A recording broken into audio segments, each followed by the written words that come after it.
प्रदेश में गहलोत सरकार के वक्त बने नए जिले और संभाग की समीक्षा के बाद भजनलाल सरकार ने 9 जिलों को खत्म कर दिया है, 3 संभाग भी खत्म कर दिए हैं और इस तरह संभाग अब पहले की तरह 7 संभाग ही रहेंगे पूरे राजस्थान में।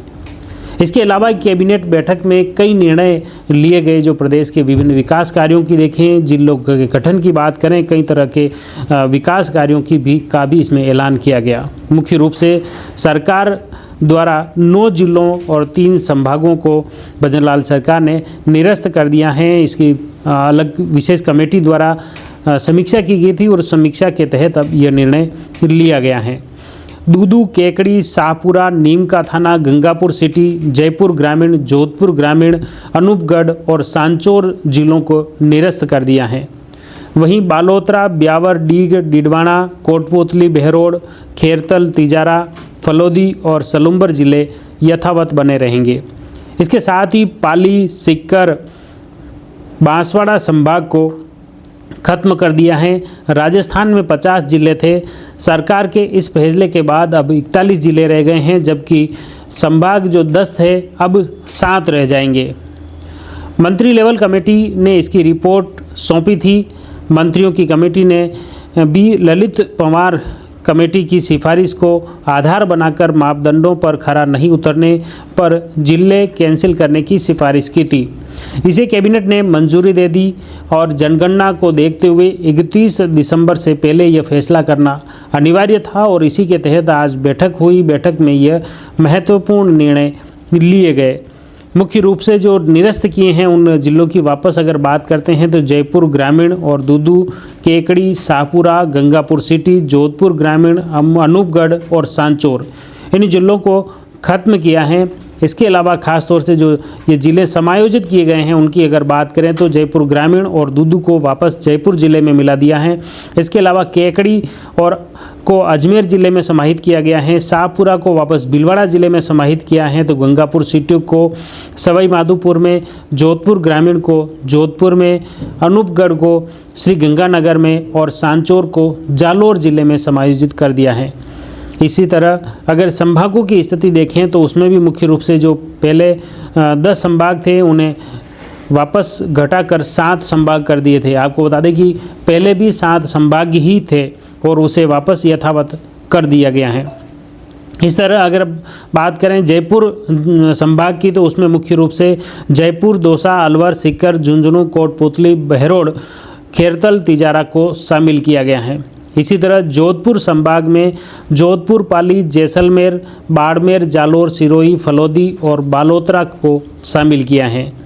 तीसरा संभाग है बीकानेर, उसमें बीकानेर, श्रीगंगानगर, चूरू और हनुमानगढ़ 4 जिले इसमें शामिल किए गए हैं। इसी तरह अजमेर संभाग, जिसमें अजमेर के साथ नागौर, टोंक, भीलवाड़ा, डीडवाना, कुंचामन और ब्यावर जिले को शामिल किया है। कोटा संभाग में कोटा, बूंदी, बारां और झालावाड़, इसमें भी 4 जिले शामिल किए गए हैं। इसके अलावा मेवाड़ क्षेत्र में देखें तो उदयपुर संभाग, जिसमें उदयपुर, चित्तौड़गढ़, राजसमंद, बांसवाड़ा, डूंगरपुर, प्रतापगढ़ और सलुम्बर जिले को शामिल किया है। इसके अलावा 7वां संभाग मुख्यालय भरतपुर है, जिसमें भरतपुर, धौलपुर, करौली, सवाई माधोपुर और डीग जिले को शामिल किया गया है।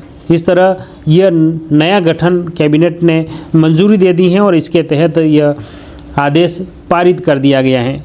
कानून मंत्री जोगाराम पटेल ने कहा कि चुनाव से पहले नए जिले और संभाग बनाए गए थे वह व्यवहारिक नहीं थे। वित्तीय संसाधन और जनसंख्या के पहलुओं को अनदेखा किया गया। अनेक जिले ऐसे थे जिनमें 6-7 तहसीलें नहीं थी। इतने जिलों की आवश्यकता होती तो इसका परीक्षण किया गया। जोगाराम ने कहा कि इसके कोई पद सृजित किए न ही कोई कार्यालय भवन की व्यवस्था की गई। जितने जिले बने उसमें 18 विभागों में पद सृजन की कोशिश की गई। ये जिले राजस्थान पर अनावश्यक भार डाल रहे हैं।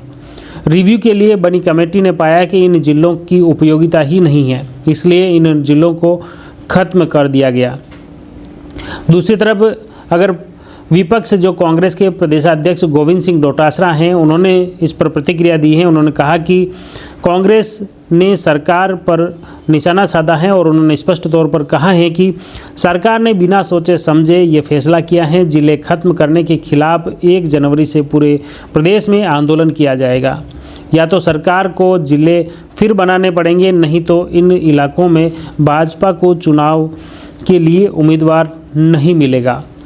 जब राजस्थान में कांग्रेस की सरकार आएगी तो इन जिलों में को फिर से बहाल कर दिया जाएगा।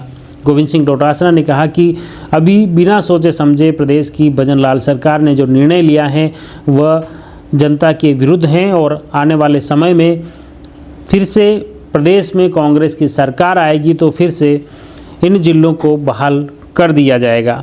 फिलहाल उन्होंने कहा कि इसके लिए 1 जनवरी से पूरे प्रदेश में विरोध प्रदर्शन करेंगे, आंदोलन करेंगे और इसके लिए प्रदेश की भजन लाल सरकार जिम्मेदार रहेगी।